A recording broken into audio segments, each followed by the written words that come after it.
Selamat siang semuanya. Kepada yang terhormat peserta webinar, terima kasih atas kesempatan yang telah diberikan kepada saya untuk menjadi pembicara pada siang hari ini. Saya ucapkan juga terima kasih untuk para peserta webinar karena telah menyempatkan dalam acara webinar kali ini. Semoga dalam webinar kali ini saya mengharapkan agar teman-teman mendapat insight-insight baru tentang pembahasan yang akan saya paparkan melalui webinar kali ini. Nah, pada pembahasan hari ini, saya mengangkat topik yaitu pendanaan jangka pendek perusahaan startup.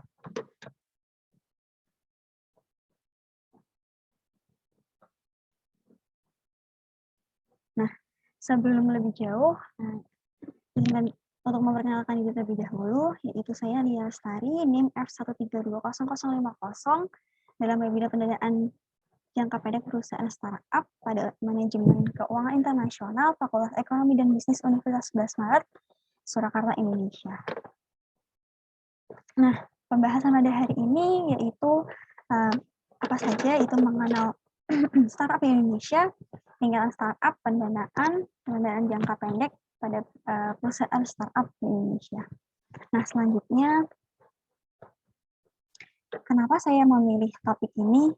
Nah, karena perusahaan startup ini sangat digemari gitu ya, banyak sedang menjamur di Indonesia, bahkan juga di luar negeri, karena memang dari segi manfaatnya juga sangat bagus untuk kehidupan kita dan kehidupan masyarakat saat ini.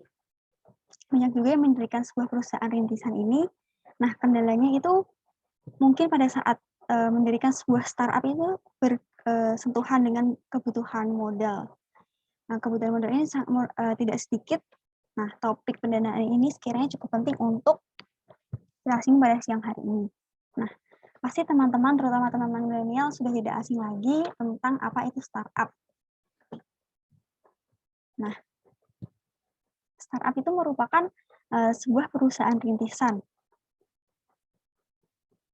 Atau jadi perusahaan startup yaitu adalah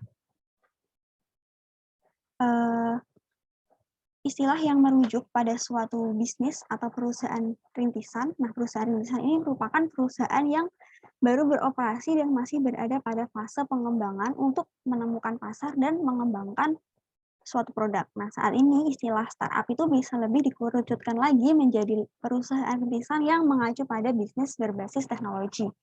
Jadi perusahaan startup itu bermula dari sebuah masalah yang ada di masyarakat yang dicoba untuk di-solve dengan menggunakan bantuan teknologi untuk lebih memudahkan sehingga lebih efektif dan lebih efisien. Nah, misalkan saja pada perusahaan startup Gojek yang awal mula berdirinya itu dari masalah sang founder yang pulang dan pergi bekerja di kota Jakarta itu sangat macet. Nah, enggan untuk menggunakan mobil untuk menerjang kemacetan tersebut. Nah, sang founder ini sebelumnya menggunakan ojek panggilan. Nah, dari situ karena sering menggunakan ojek panggilan tersebut dalam pergi ataupun pulang bekerja, merasakan manfaat tetapi juga merasakan kekurangannya, yaitu adalah terkadang dalam memanggil ojek panggilan atau ojek langganannya itu terasa sangat lama. Nah, sehingga berpikir untuk bagaimana menyelesaikan masalah tersebut dengan mengacu pada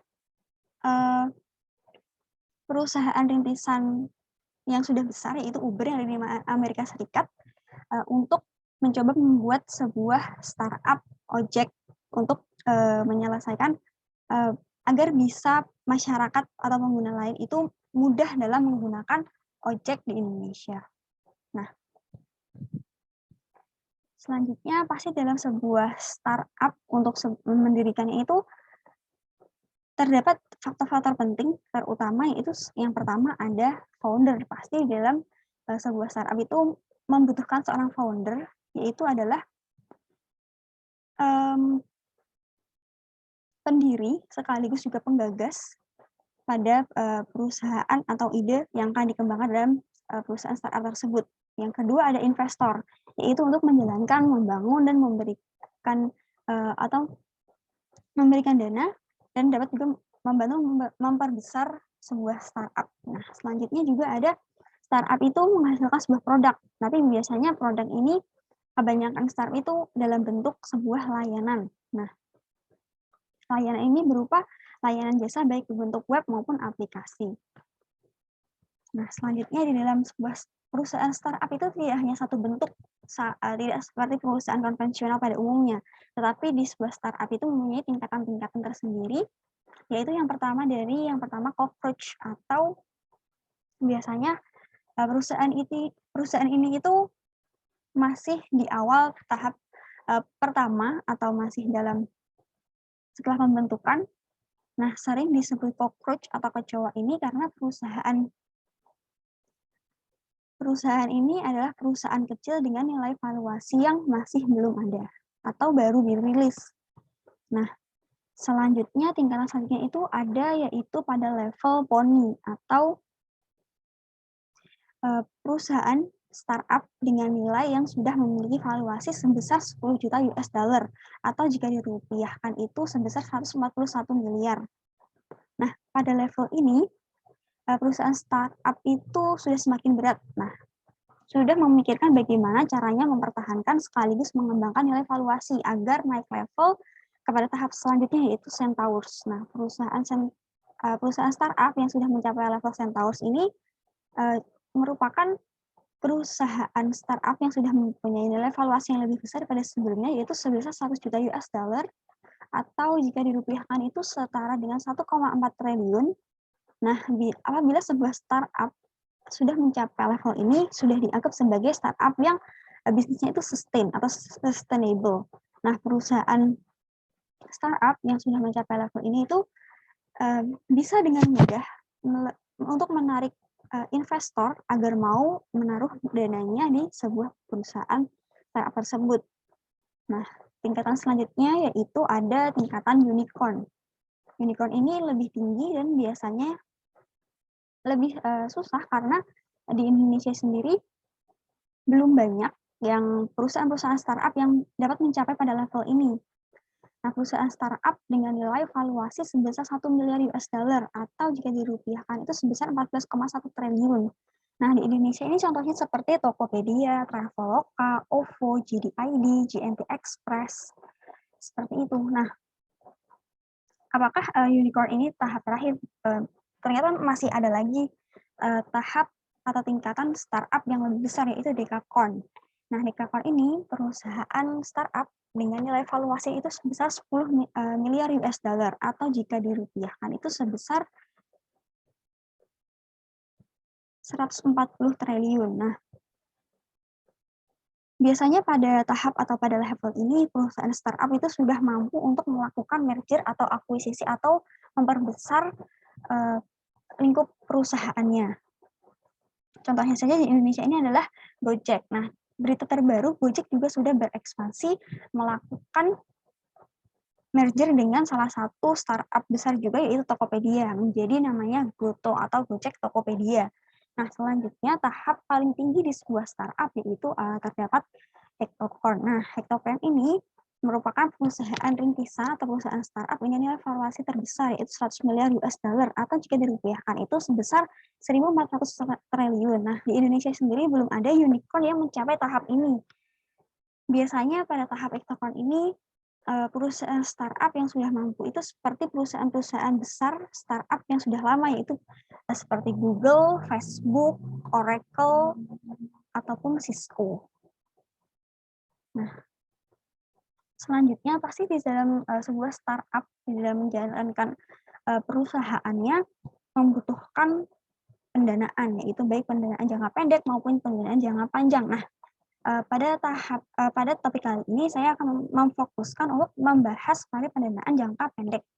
Nah, kenapa sih pendanaan jangka pendek? Nah, di dalam sebuah startup itu pasti membutuhkan pendanaan untuk operasional, baik itu untuk menjalankan maupun untuk mengembangkan perusahaannya ke depan untuk lebih berkembang maupun bertumbuh menjadi besar ataupun berekspansi. Nah, pendanaan itu sendiri apa? Pendanaan itu merupakan pendanaan yang diberikan oleh suatu pihak kepada pihak lain untuk mendukung investasi yang telah direncanakan, baik dilakukan sendiri maupun dilakukan oleh lembaga.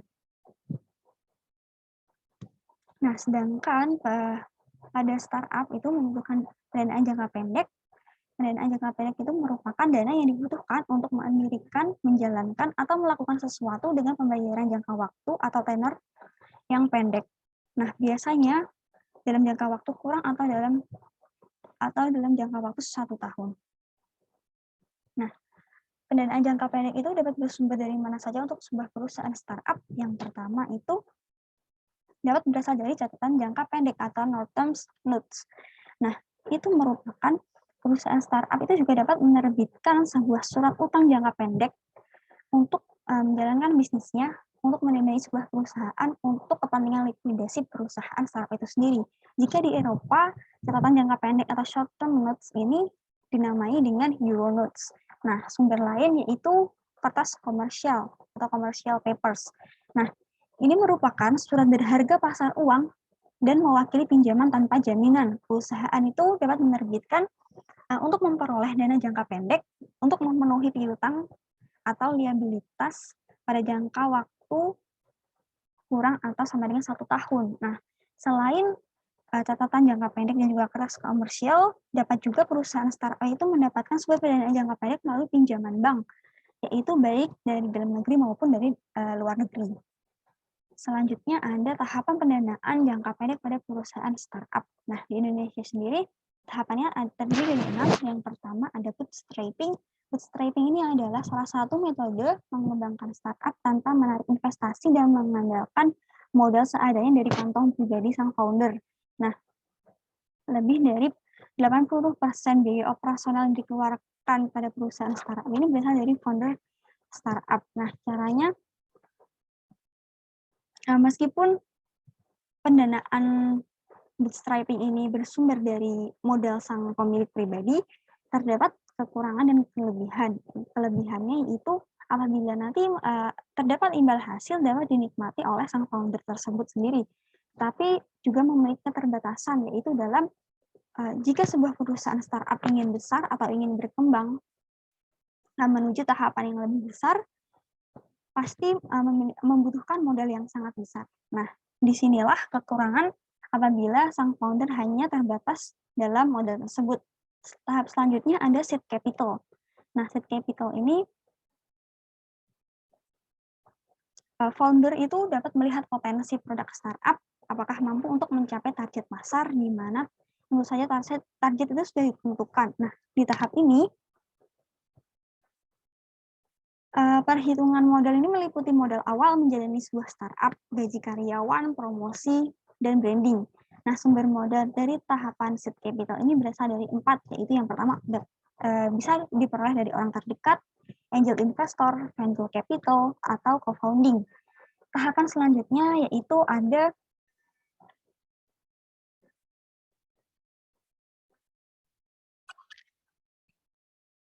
tahap selanjutnya ini merupakan tahap pendanaan seri A.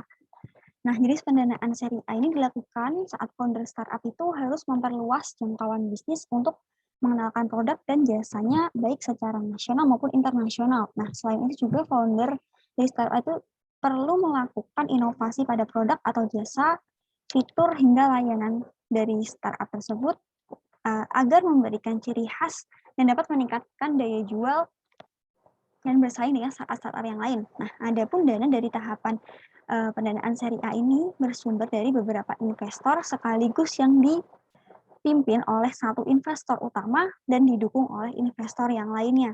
Nah, dana yang dibutuhkan dari pendanaan seri A ini berkisar dari 10 hingga 33 miliar. Nah, dari investor ini memberikan pendanaan mencari startup yang dapat mengubah ide bagus menjadi sebuah perusahaan yang memiliki imbal hasil yang sangat menjanjikan. Nah, kemudian selanjutnya ada pendanaan seri B. Nah, di tahap seri B ini dibilang cukup sulit karena tidak semua startup dapat mudah mencapai pada tahap pendanaan level ini. Nah, di tahap pendanaan seri B ini umumnya startup itu sudah beroperasi 2 hingga 3 tahun minimal, serta telah memiliki pendapatan yang teratur setiap tahunnya. Nah, pendanaan seri B ini dibutuhkan untuk melakukan ekspansi bisnis yang lebih luas. Startup yang belum menerima imbal hasil sesuai keinginan pemberi dana atau investor ini cukup kesulitan mencapai tahap ini. Nah, ada pun jumlah yang diberikan pada tahap pendanaan seri B ini berkisar dari 22 hingga 80 miliar rupiah. Nah, selanjutnya ada pendanaan seri C. Ketika sebuah perusahaan startup sudah mencapai pada level ini, biasanya perusahaan startup itu memiliki performa yang baik, yang sudah matang sepenuhnya. Biasanya perusahaan startup itu sudah melakukan akuisisi dan ekspansi. Tentunya founder itu membutuhkan dana yang lebih besar lagi untuk dapat bertahan pada bisnisnya tersebut.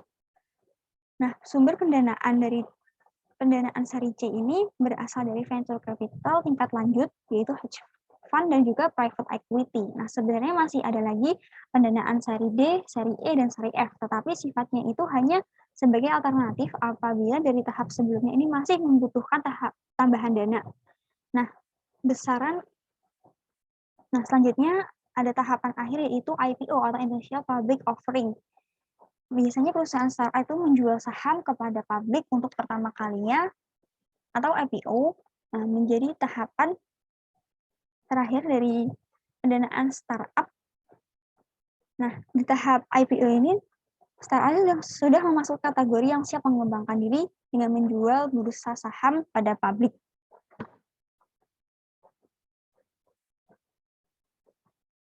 Nah, selanjutnya tadi sempat dibahas sedikit pada seed capital, yaitu terdapat ada 4 sumber dana yang akan saya bahas singkat, yaitu yang pertama terdapat angel investor. Nah, perusahaan startup itu dapat mendapatkan pendanaannya ini melalui angel atau angel investor. Nah, angel investor ini apa? Yaitu kegiatan investasi yang dilakukan oleh investor atau orang kaya yang mensponsori perusahaan startup. Biasanya investor ini menyumbang untuk mencapai tahap perkembangan pada perusahaan startup karena dilakukan oleh perorangan, jumlah yang disumbangkan biasanya terbatas. Nah, di Indonesia ini sudah ada perkumpulan bagi para angel investor sejak tahun 2012. GP Global Entrepreneurship Program Indonesia ini membuat sebuah program yang disebut dengan ANGIN atau yaitu Angel Investment Network Indonesia. Nah, di dalam program ANGIN ini perusahaan startup yang terpilih dapat memperoleh pendanaan hingga 1,5 miliar dengan masa investasi 1 sampai 3 tahun. Nah, di dalam pendanaan dari ANGIN ini atau angel investor itu biasanya melalui tahap pitching session, yaitu berupa wawancara dan juga presentasi produk. Apabila lolos, perusahaan startup itu akan diadakan pula analisis strategi keuangan dan juga operasional. Apabila lolos, nah perusahaan startup itu akan baru diberikan distribusi dananya. Nah, selanjutnya ada juga co-founding. Nah, perusahaan startup itu juga dapat memperoleh sumber pendanaan jangka pendek melalui co-founding. Co-founding sendiri itu berasal dari kata crowd, yaitu adalah keramaian atau orang banyak, sementara founding adalah pendanaan. Nah, jadi co-founding adalah pendanaan dari orang banyak untuk memberikan modal kepada sebuah perusahaan startup. Nah, selanjutnya ada juga venture capital atau modal ventura, yaitu merupakan salah satu big fund atau sumber dana yang bisa memberikan dana dalam jumlah yang besar kepada sebuah perusahaan startup. Nah, pengertian dari venture capital atau modal ventura ini adalah pihak-pihak yang melakukan kegiatan manajerial, pendanaan, dan juga pengawasan. Venture capital ini terdiri dari kelompok investor kelas atas, bank investasi, dan juga lembaga keuangan besar. Nah, meskipun dapat menyediakan banyak dana, venture capital ini sangat-sangat selektif dalam menginvestasikan dananya kepada sebuah perusahaan startup. Jadi, tidak heran jika perusahaan-perusahaan startup sekarang ini sangat-sangat berebut atau mengincar venture capital ini. Nah, tetapi biasanya modal ventura ini hanya membidik perusahaan startup yang akan berpotensi untuk IPO. Nah, tadi juga dibahas singkat mengenai perusahaan startup dalam memperoleh dana juga dapat beroleh dari domestik ataupun luar negeri. Nah, ada baiknya untuk perusahaan startup itu mempertimbangkan dalam penentuan dananya, yang pertama dapat dari pembiayaan asing untuk mengimbangi arus kas masuk mata uang asing. Nah, sebuah perusahaan besar dapat membiayai mata uang asing untuk mengimbangi posisi piutang bersih dalam mata uang asing tersebut. Yang kedua, pembiayaan luar negeri untuk mengurangi biaya. Perusahaan startup ini untuk memenuhi atau menutupi piutang bersih itu mungkin masih mempertimbangkan untuk meminjam mata uang asing jika suku bunga pada mata uang asing tersebut relatif rendah. Karena suku bunga ini bervariasi antar mata uang, biaya pinjaman juga sangat bervariasi antar negara. Cukup sekian dari saya. Apabila ingin didiskusikan, dipersilahkan.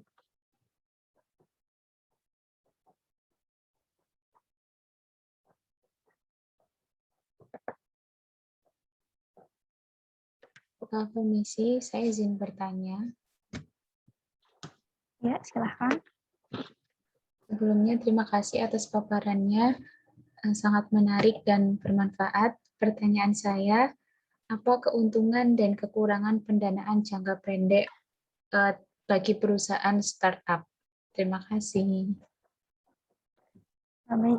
Nah, peranan dari pembiayaan jangka pendek untuk perusahaan startup itu mempunyai keuntungan, salah satunya yang pertama adalah bunganya rendah. Karena tenor yang singkat atau jangka waktu yang kurang dari 1 tahun, bunga untuk pinjaman otomatis rendah. Nah, ini sangat menguntungkan bagi startup dalam jumlah cicilan, meskipun startup itu tergantung pada investornya. Biasanya jika sudah investor menginvestasikannya itu terkadang sudah dalam bentuk berupa kepemilikan saham, meskipun itu tidak untuk diperjualbelikan. Nah, yang selanjutnya keuntungannya adalah cair lebih cepat. Nah, pembiayaan jangka pendek ini akan lebih cepat dalam pencairan dana karena proses yang cukup mudah, tidak perlu proses yang ribet seperti pinjaman-pinjaman lainnya. Nah, yang ketiga ada dokumen persyaratan itu tidak rumit. Pembiayaan jangka pendek ini tidak membutuhkan dokumen yang ribet karena resikonya ini lebih kecil dibandingkan pinjaman yang lain. Tetapi juga memiliki kekurangan, yaitu jumlah pinjaman itu terbatas. Pembiayaan jangka pendek ini memiliki jumlah pinjaman yang terbatas, bergantung pada kebijakan lembaga penyedia pinjaman dan juga kesepakatan bersama dari investor dan juga kebutuhan dari startup tersebut. Yang kedua, jumlah cicilan ini cukup besar karena jangka pendek. Berarti juga startup itu segera melunasi pinjaman tersebut. Nah, efeknya adalah cicilan per bulannya ini bisa mencapai angka yang cukup besar. Nah, sekian dari saya. Apabila terdapat kekurangan, terima kasih. Wassalamualaikum warahmatullahi wabarakatuh.